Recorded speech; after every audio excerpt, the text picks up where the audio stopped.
Bueno, si no puedo contestar qué es marxismo en un par de líneas, probablemente puedo contestar qué sí no es marxismo en un par de palabras. Y más o menos así voy a iniciar. O sea, lo que yo estoy seguro es que el marxismo no es un dogma, ya que un dogma es un conjunto de preposiciones o principios que se toman como ciertas e innegables, es decir, que no pueden ser sometidas a pruebas de veracidad. Un dogma, para ejemplificar, sería el cristianismo o el judaísmo, ya que la mayoría de sus preposiciones fundamentales son incomprensibles desde la razón. Para ello los dogmas utilizan a la fe para resolver esos tipos de problemas.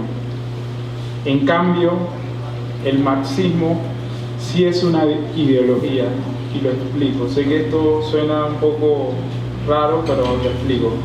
¿Por qué es una ideología? Porque una ideología es un marco de contención donde todos los actos que se realicen están acompañados de un sentido trascendente, es decir, está acompañada de una concepción del mundo, de una razón de ser que excede las individualidades.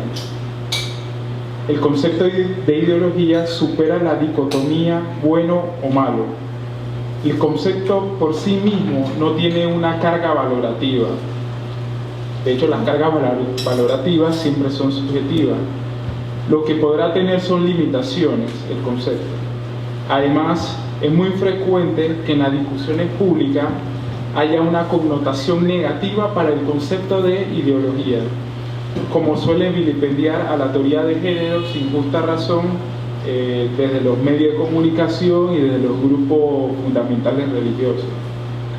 Por lo tanto, no hay que alarmarse, sino entender los conceptos en su justa dimensión y hacer pedagogía en la medida que sea posible. Dicho lo anterior, me obliga, es decir, el mismo marxismo como ideología, a enlazarlo y a definirlo como un programa político, que en efecto lo es, porque la propuesta final del marxismo es superar la sociedad presente para reemplazarla por una libre explotación, es decir, sin clases sociales. Lo que podría decir entonces que todo programa político es una ideología.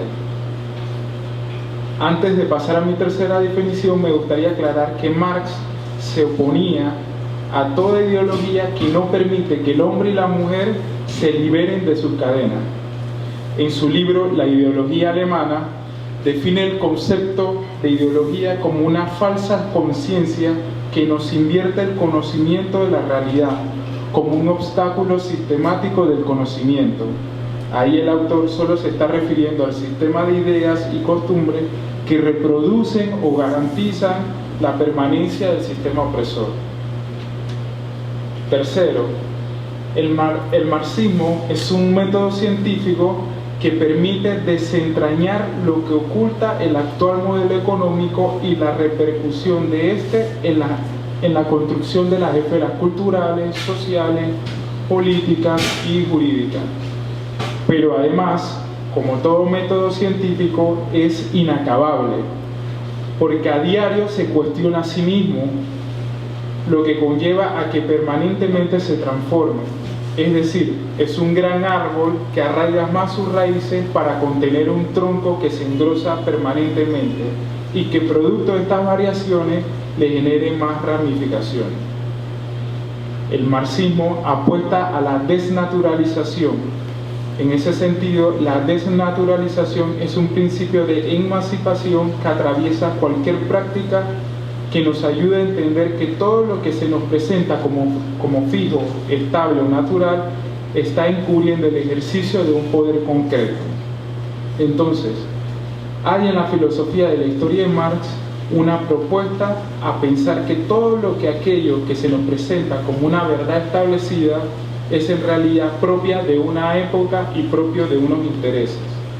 Por eso la tarea de la filosofía no puede ser otra que una tarea de desmontaje, de desmantelamiento, y en ese sentido hay un Marx desmantelador.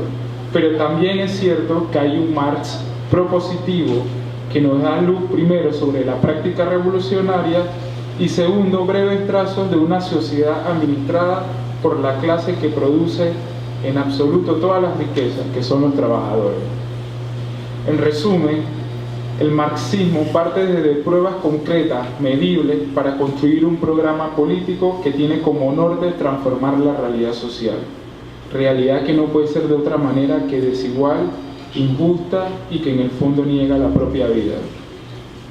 Todo lo dicho no es una definición propia sobre el marxismo, mucho menos profundizo sobre la complejidad de la obra, sino es una invitación a conocerla, a estudiarla, a tener una lectura propia sobre ella, pero singularmente a mi contemporáneo. La pregunta sería, bueno, pero ¿para qué entonces estudiar el marxismo? Yo diría, justo para descarnar a lo que defino como la dictadura empresarial, que se presenta en nuestro país no solo como una democracia, sino como un orden natural o como la mejor de las sociedades posibles. Eso.